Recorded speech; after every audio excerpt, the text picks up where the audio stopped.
factory FE8. This airplane was built in Sonoma, California by Jack Gardner, longtime friend and benefactor of the museum. Jack flew that airplane from California to Owl's Head in 1980. Took him 31 or 32 days to cross the country. His wife was his ground support, driving along the roads. They followed one another across the country. In the 60 hours that that airplane was in the air, I think he stopped over 65 times, putting his flight average time at somewhere under an hour. Followed on its heels is the 1917 Newport 28. That's the aircraft in the color scheme of the 95th Aero Pursuit Squadron. Number 0 was Main Zone Sumner Sewell. An ace with 8 victories, followed by number 1 of the 94th Aero Pursuit, Captain Eddie Rickenbacker, the number 1 ace of the First World War for the United States, with 26 victories. A bit of history of the development of the Newport and SPAD. The Newport was developed first in France, and it was actually deemed a failure by the French government. It experienced several problems,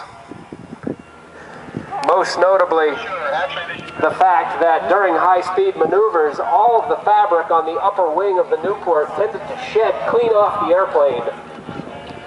One of the most favored maneuvers of fighter pilots at the time was, of course, a high-speed maneuver, so that set the Newport on the shelf for the French government. The United States entered the war rather late in the process, and as such, we did not develop any fighter aircraft of our own to enter into the war. So we inherited whatever the French and British forces had left over.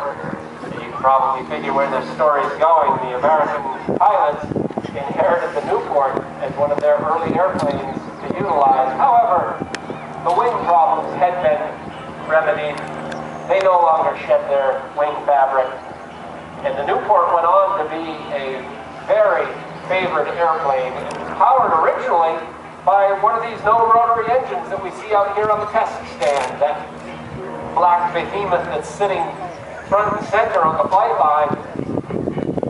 Mounted to the front of that, behind that black propeller, is a 160 horsepower known rotary engine. That's the original power plant for our 1917 Newport.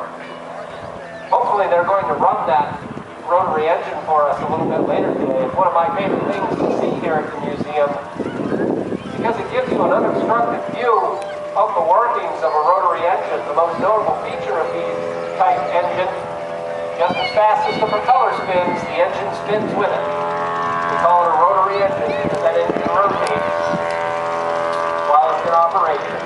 We do have an operating rotary engine in the museum's flying fleet. Our 1916 Southwest Pup, which is not outside with us today, or inside the museum building, the weather conditions.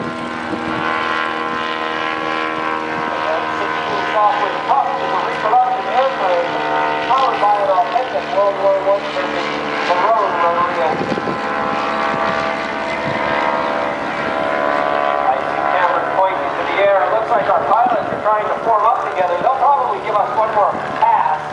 So have your camera ready. It's an opportunity to get 3 World War I vintage fighter airplanes in flight in a single shot. There are not many places in the world that will allow you the privilege and the opportunity to shoot 3 such airplanes flying simultaneously.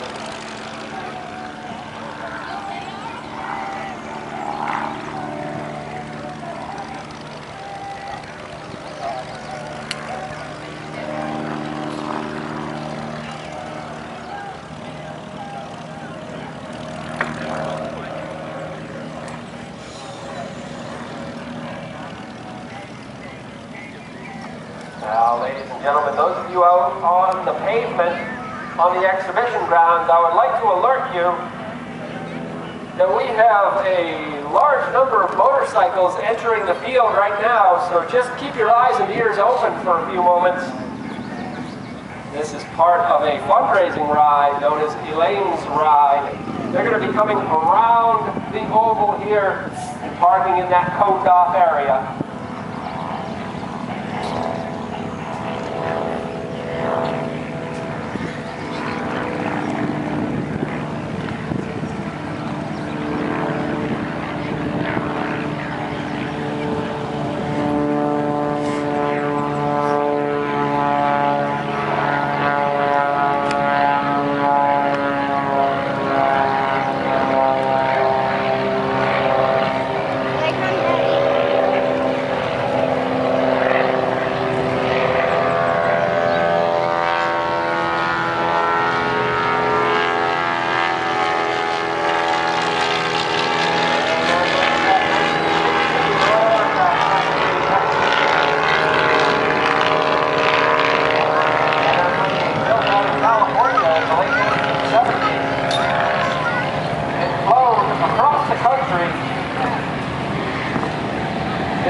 31 days when it was donated to Owlshead, followed by our Newport 28.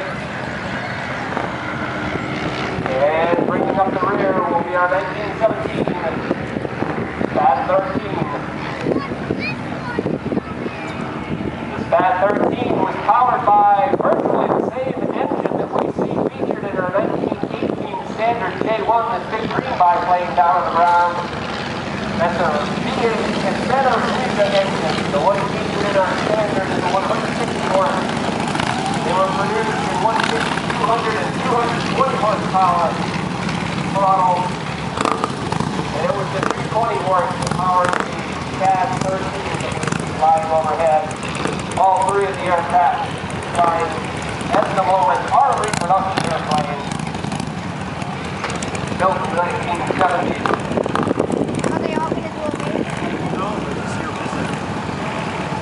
They're powered by modern engines. All right. It's a much more reliable, more operable motorcycles.